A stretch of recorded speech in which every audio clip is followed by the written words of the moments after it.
बिस्मिल्लाहिर्रहमानिर्रहीम। अज़ीज़ तलबा व तालिबात, अस्सलाम वालेकुम वरहमतुल्लाहि वबरकातुहू। जैसा कि हमारा मौजू चल रहा है हुरूफ और उसकी कस्में। हुरूफ के बारे में मैंने आपको बताया, ये वो कलिमा है जो न किसी का नाम ज़ाहिर करे या न किसी मस्दर से मुश्तक हो, बल्कि इस्मों और फ़ैलों को आपस में मिलाता है। तो उसके बाद हुरूफ की कस्में बहुत सारी हैं। जैसे हमने पढ़ा है पिछले सबक में हुरूफ जार, हुरूफ इफ़हाम और हुरूफ शरत। हुरूफ शरत के बारे में आपने मज़ीद इस्तिफ़सार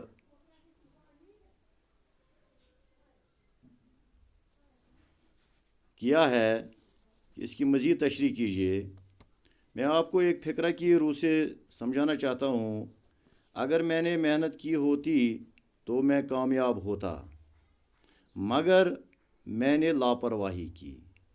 इस फ़िक्र का पहला हिस्सा जो है, अगर मैंने मेहनत की होती, तो लफ्ज़ अगर जो है हुरूफ शरत है। या दूसरा जुमला, जो बच्चा एक्सकर्शन जाना चाहते हैं वो कल फीस साथ लाएं, तो लफ्ज़ जो इस्तेमाल हुए हैं जो, तो ये हुरूफ शरत कहलाते हैं। या और एक जुमला, जब भी लोगों के जहनों और दिलों में नफ़रत, इंतशार और तशद्दुद की आग भड़कती है, तो खुलूस और मोहब्बत के फूल जल कर राख हो जाते हैं। तो लफ्ज़ जब जो इस्तेमाल हुए हैं इनको हुरूफ शरत कहते हैं। तो इसके बाद हुरूफ जज़ा। हुरूफ जज़ा वो हुरूफ जो शरत के जवाब में बोले जाते हैं। मसलन पहला फ़िक्रा जो है, अगर मैंने मेहनत की होती तो मैं कामयाब होता, तो इसका दूसरा हिस्सा जो है, मगर मैंने लापरवाही की। मगर जो लफ्ज़ यहाँ इस्तेमाल हुआ है हुरूफ शरत के जवाब में है, तो इसको हुरूफ जज़ा कहते हैं। या और एक जुमला, कल हमने ये सबक पढ़ लिया था पर हमें याद नहीं रहा। तो पर जो लफ्ज़ यहाँ इस्तेमाल हुआ है ये हुरूफ जज़ा के तौर पर यहाँ इस्तेमाल हुआ है। या और एक फ़िक्रा जुमला, डॉक्टर ने दवाई दी, दिन भर कुछ अफाका न हुआ, मगर रात को कुछ तबीयत संभली।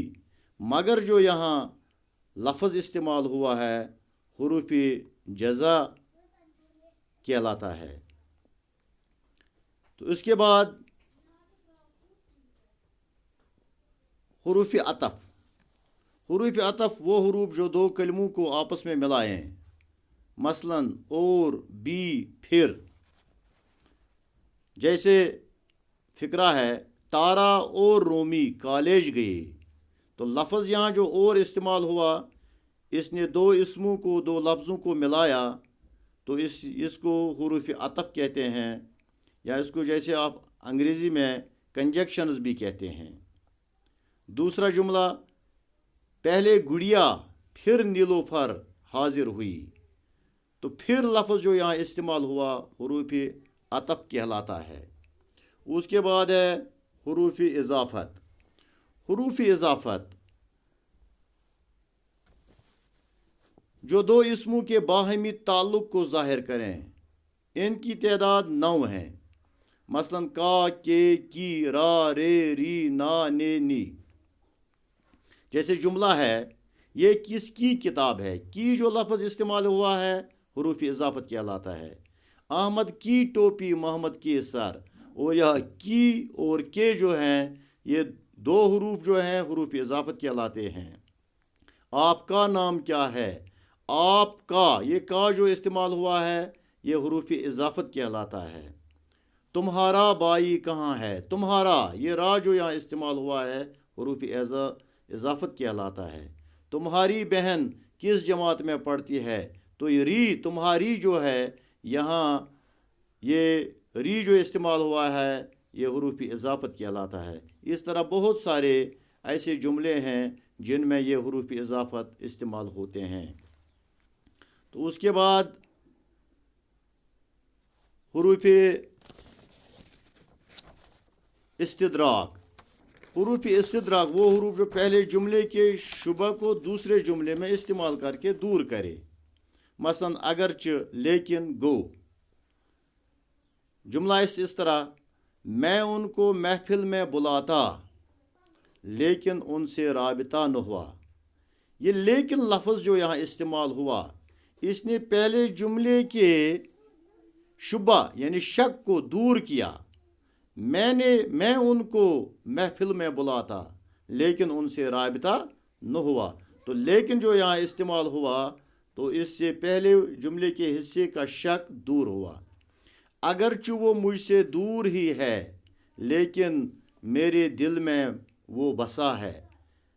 तो यहाँ अगरचे लफ्ज़ जो पहले ही इस्तेमाल हुआ है, ये यहाँ लेकिन वो इस्तेमाल हुआ है, ये हरूफ जो यहाँ लफ्ज़ जो इस्तेमाल हुए हैं ये हरूफ इस्तिदराक है।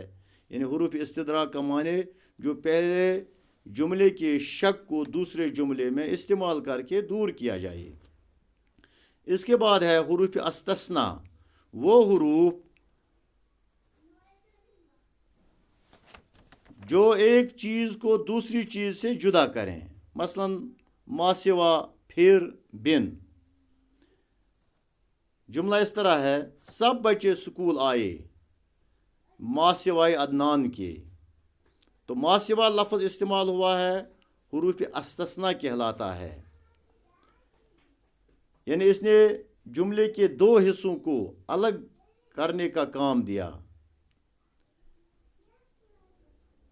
अपनी कापियाँ तैयार करके रखना, फिर न कहना हमें खबर न थी। तो इस जुमले में फिर लफ्ज़ जो इस्तेमाल हुआ, इसने इसके दो हिस्सों को अलग अलग किया। यानी अपनी कापियाँ तैयार करके रखना, फिर न कहना हमें खबर न थी। या इस तरह और एक जुमला है, बिन बुलाए मेहमान अच्छे नहीं होते। बिन बुलाए यानी बगैर दावत की मेहमान अच्छे नहीं होते। तो हरूफ इस्तिस्ना का मतलब है जो एक चीज़ को दूसरी चीज़ से जुदा करें।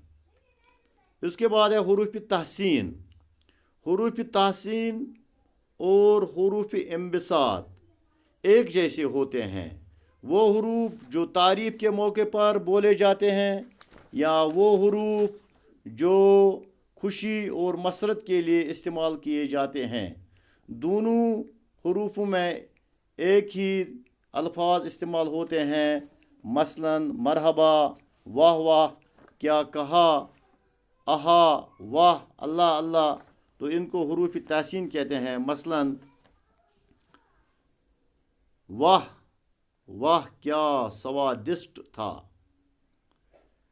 या मरहबा आफरीन, आपने अपने वालिदैन की खिदमत की। तो ये मरहबा या आफरीन, वाह वाह या वाह क्या खूब कहा, ये वाह क्या खूब कहा। तो ये जुमला जो है इसमें सारे हरूफ जो हैं ये हरूफ तहसीन भी इस्तेमाल होते हैं और हरूफ इंबिसात में भी इस्तेमाल होते हैं।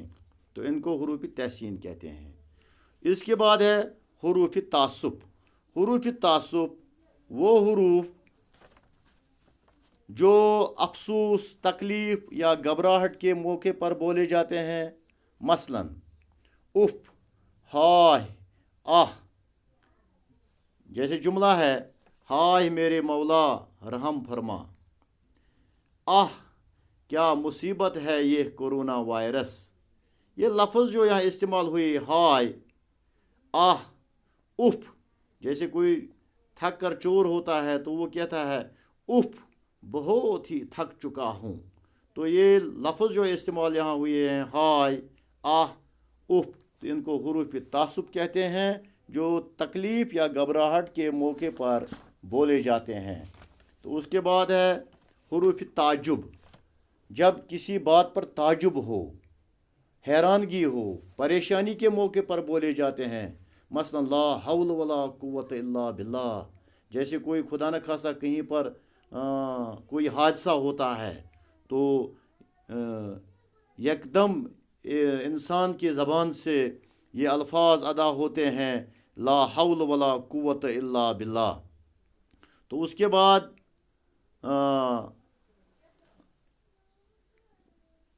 یا ہم اور بھی ہمارے پاس بہت سارے جملے ہیں، جیسے کسی وقت نماز میں امام صاحب کی کہیں پر آیت میں تغیر تبدل ہوتا ہے تو پیچھے جو مقتدی صاحبان ہوتے ہیں وہ کہتے ہیں سبحان اللہ سبحان اللہ.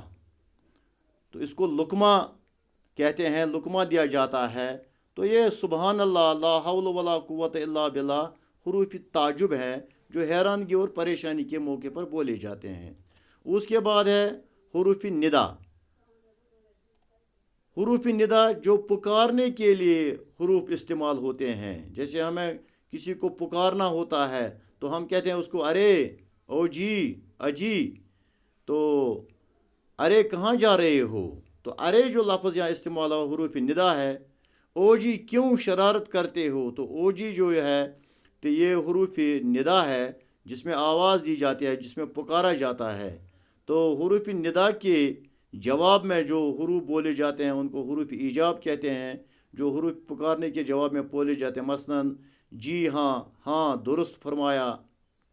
تو جی ہاں آیا ہوں، درست فرمایا آپ نے. تو یہ جی ہاں یا درست فرمایا یہ حروف ایجاب ہیں.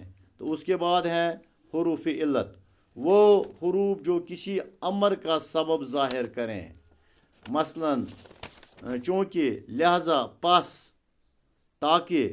اس کے بعد ہے حروف تاکید جس پر سٹرس کیا جاتا ہے، یعنی وہ حروف جسے کلام میں زور دیا جاتا پایا جاتا ہے. مثلاً ہرگز، کبھی، کل، تمام. تو اس کے بعد ہے حروف نفرین. حروف نفرین وہ حروف جو نفرت کے اظہار کے موقع پر بولے جاتے ہیں. مثلاً چھی چھی، تف. جیسا کتاب میں بھی یہ نیچے اقتباس دیا ہوا ہے، ایسا لگ رہا تھا کہ وہ کبھی بھی نہ بولے گا. چھی چھی، تف، یہ دو لفظ کہہ کر اس نے حال میں طاری سکوت کو توڑا. تو یہ چھی چھی اور تف، اس میں یہ نفرت کے الفاظ بولے جاتے ہیں تو ان کو حروف نفرین کہتے ہیں. باقی انشاءاللہ کل ہوگا. وسلام.